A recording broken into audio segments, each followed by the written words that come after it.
આ ગામના સરપંચનો પાવર તો જુઓ, મકાન માલિકોને કહ્યા વિના 19 મકાનો તોડી પાડ્યા।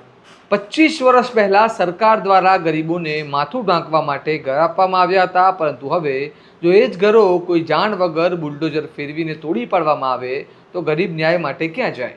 જો લાભાર્થીઓને એક ફોન પણ ન કરવામાં આવે કે નોટિસ પણ ન અપાય અને સીધા જ આવાસ જમીનદોસ્ત કરી દેવામાં આવે તો શું આ વિકાસ છે કે સત્તાનો દુરુપયોગ? અને સૌથી મોટો સવાલ એ છે કે આખરે 19 સરદાર આવાસ તોડવાનો આદેશ કોણે આપ્યો? સરપંચ જવાબદારી લેતા નથી, તંત્ર અજાણ હોવાનું કહે છે। હવે આંગળી સાંસદના પીએ તરફ ચિંતાઈ રહી છે, એટલે કે સુરતની જેમ હવે વડોદરામાં પણ ભૂતોએ મકાનો તોડી પાડ્યા। આવો વિગતે વાત કરીએ ડેસરના મેરાકુવા ગામમાં સર્જાયેલા વિવાદાસ્પદ આવાસકાંડ વિશે આ અહેવાલ। નમસ્કાર, હું ચિરાગ વર્ષાબેન, આપ જોઈ રહ્યા છો સ્વવાન।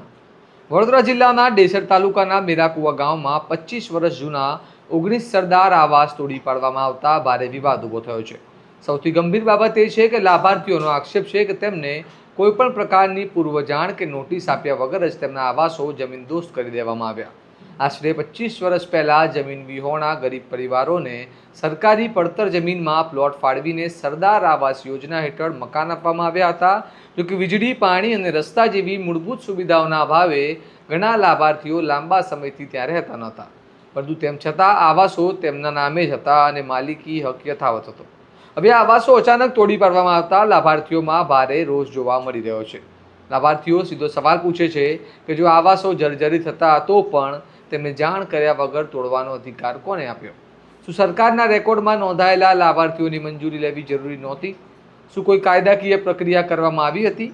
બીજી તરફ ગામના સરપંચ પોતે આ કાર્યવાહીથી હાથ ઊંચા કરી રહ્યા છે અને સરપંચનું કહેવું છે કે આવાસો તેમણે તોડાવ્યા નથી। જોકે સ્થાનિક સ્તરે એવી ચર્ચા ચાલી રહી છે કે વડોદરાના સાંસદના પીએની સૂચનાથી આ કાર્યવાહી થઈ હોવાનું કહેવાઈ રહ્યું છે, પરંતુ આ મામલે સ્પષ્ટતા મેળવવા માટે સંપર્ક કરવામાં આવ્યો હોવા છતાં કોઈ જવાબ મળ્યો નથી। સાંભળો આ મામલે સ્થાનિકો શું કહી રહ્યા છે। તમારો આવાસ હતો? ફાધરના નામે। બરાબર, તો આ કેવી રીતે, કોણે તોડી નાખ્યા? કેવી રીતે તમે બનાવેલા? શું કરેલું? અમે સરદાર આવાસ મંજૂર કરાયેલો, પેલો સરકારી પ્લોટ સાહેબ જોડે લીધેલો, ત્યાં ફરી આવાસની રચના કરેલી। બરાબર, અને આ સરપંચે વગર પૂછ્યા બધું તોડી કાઢ્યું, તોડફોડ કરી નાખ્યું, કોઈ પરમિશન લીધી નહીં। અને એમને મેરકો પંચાયતનો આપણે નહીં સર્વે નંબર લીધો, વરસડા પંચાયતનો સર્વે નંબર લીધો। તમને જણાયું નથી? ના। તો તમે ત્યાં આગળ રહેતા કેમ નહોતા? અમે રહેતેલા, લાઇટ નહોતું, પાણીની સગવડ કમ હતી, જંગલ જેવું થઈ ગયું તો તમે બંધ રાખતા હતા? રાતે નથી આવતેલા। તો તમને જાણ કર્યા વગર તોડી નાખ્યું। તો હવે તમે શું કરશો? હવે સરદાર આવાસ પાછો જ લેવાનો। રજૂઆત કરશો કોઈને? હા, કરશું જ ને। કોને કરશો? ટીડીઓ સાહેબ નહીં કરશું, ડીડીઓ સાહેબ નહીં કરશું, અને કલેક્ટર સાહેબ નહીં કરશું। અમારી ઓયડીઓ આવાસની અમને આપેલી તે અત્યારે કને પૂછીને ઓયડીઓ તોડી કાઢી છે। હવે અમારે રહેવું કઈ? તાને પાણીની ને એમ સગવડ નથી, તે અમે અમારા ખેતરોમાં નથી આવ્યા। બરાબર, તો હવે તમને કંઈ કીધું નથી? ના, અમને હવે કંઈ કીધું નથી, એમને જ તોડી એમને એમ જ તોડી કાઢી। અમારા આવાસ તોડી કાઢ્યા છે, તમારે રહેવું છો? કોણે તોડી કાઢ્યા? શું છે વિગત તો જણાવો। હા, એ નવા સરપંચ અમે જાણતા નહીં।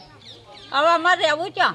તમે તઈ રહેતા હતા કે બંધ રાખતા હતા? રહેતા હતા, પણ લાઇટની પાણીની સગવડ કઈ નથી, એટલે હવે વાખે બોખે દેખાય ના ચો રહેવાનું અંધારા।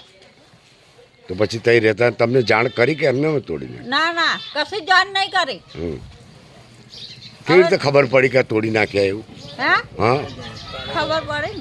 અમારે સરદાર આવાસ 19 હતા, અમારે સરપંચે કોઈ જાણ કરી નથી અને મને જાણ કર્યા વગર આવાસ તોડી નાખવામાં આવે છે। અમારી એવી માંગ છે કે અમારે 19 આવાસ પાછા મળે એવી અમારી માંગ છે। કેમ તોડી પાડ્યા? તમને કઈ નોટિસ આપી? કોઈ નોટિસ નથી આપી, કોઈ જાણ કરવી નથી, કોઈ માહિતી પણ અમારી પાસે નથી।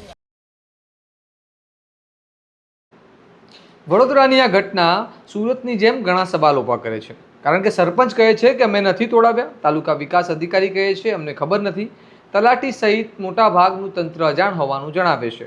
તો શું હવે ગુજરાતમાં ભૂતો એટલા બધા ગાંડા થઈ ગયા છે કે જેનું મકાન તોડી પાડવું હોય એનું મકાન તોડી પાડે? તો બુલડોઝર કોણ ફેરવી રહ્યું છે? આદેશ કોણ આપી રહ્યું છે? અને સરકારી આવાસો તોડવાની પરવાનગી કોણ આપી રહ્યું છે? તો ખરેખર વૃક્ષારોપણ માટે આવાસો હટાવવામાં આવ્યા હોય તો પણ શું કાયદાકીય પ્રક્રિયા વગર જ સરકારી યોજનાના ઘરો તોડી શકાય? આ તમામ સવાલો વચ્ચે આજે 19 આવાસોના લાભાર્થીઓ અને કેટલાક મૃતક લાભાર્થીઓના વારસદારો ડેસર તાલુકા પંચાયત કચેરી પહોંચ્યા હતા અને આવેદન પાઠવીને સમગ્ર ઘટનાની તપાસની માંગ કરી છે. લાભાર્થીઓનું કહેવું છે કે તેઓ સતત 2 વર્ષ સુધી આ આવાસોમાં રહ્યા હતા, પરંતુ પાણી, વીજળી અને રસ્તાની સુવિધાના અભાવે મકાનો બંધ રાખવા પડ્યા હતા અને હવે અચાનક તેમના ઘરો જ તોડી નાખવામાં આવતા તેઓને ભારે અન્યાય થયો હોવાનું લાગી રહ્યું છે. સમગ્ર મામલામાં સૌથી મોટો સવાલ તંત્રની જવાબદારીને લઈને ઊભો થાય છે, કારણ કે જો સરકારી આવાસો તોડવામાં આવે અને પછી આખું તંત્ર એકબીજા પર જવાબદારી દોડતું રહે તો સામાન્ય માણસ વિશ્વાસ કોના પર રાખે? હવે નજર તાલુકા વિકાસ અધિકારી, જિલ્લા વહીવટીતંત્ર અને જનપ્રતિનિધિઓની કાર્યવાહી પર રહેશે. શું આ મામલે જવાબદાર લોકો સામે કાર્યવાહી થશે? શું લાભાર્થીઓને ન્યાય મળશે? અને સૌથી મહત્વનું, શું આવાસો તોડવાની સંપૂર્ણ સત્ય હકીકત બહાર આવશે? કારણ કે આજે મેરાકુવાના લોકો સવાલ પૂછે છે, ગરીબોને આપવામાં આવેલા સરકારી આવાસો કોઈ જાણ વગર તોડી પાડવામાં આવે અને પછી કોઈ જવાબદારી જ ન લે તો આખરે આ બુલડોઝર કોના આદેશથી ચાલી રહ્યું છે? આ મામલે તમારું શું કહેવું છે? શું સમગ્ર ઘટનાની સ્વતંત્ર તપાસ થવી જોઈએ? અમને કમેન્ટમાં જરૂર જણાવો અને આવા જ વિશ્લેષણાત્મક અહેવાલો માટે તમારા સ્વમાનને લાઇક, શેર અને સબસ્ક્રાઇબ કરવાનું ભૂલતા નહીં. નમસ્કાર.